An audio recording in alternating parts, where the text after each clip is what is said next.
ధ్రువ ప్రాంతాల్లోని సముద్రాల్లో జరిగే ఒక ఫినామినా అయిన బ్రిన్నికల్ గురించి మనం ఇప్పుడు తెలుసుకోబోతున్నాం. సముద్రపు నీరు ధ్రువ సముద్రంలో ఘనీభవించినప్పుడు ఉప్పు నీటి సాంద్రతలు సముద్రం మంచు నుండి బహిష్కరించబడతాయి.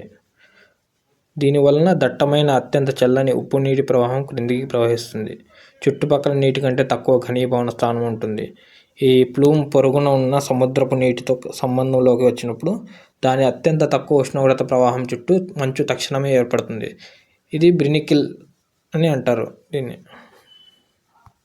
ఇది మనకి ఏ విధంగా ఉంటుందంటే, ఏదో తుఫాన్ వచ్చేసి సముద్రంలోకి చేరిన తర్వాత అది మొత్తం స్ప్రెడ్ అయినట్టు మనకు ఒక వేలు కిందికి దిగి మొత్తం వచ్చేసి అక్కడున్న జీవులన్నింటినీ గడ్డగట్టించినట్టు కనపడుతుంది అనమాట. ఈ వీడియోలో మీరు చూస్తున్నారు కదా, ఈ ఫోటోలో ఆ విధంగా ఏదైతే స్టార్ ఫిష్లు అవి ఉన్నాయో అది ఎక్కడైతే స్ప్రెడ్ అవుతుందో అక్కడ మొత్తం గడ్డగట్టినాయి చూడండి, ఆ విధంగా తయారవుతుంది అన్నమాట.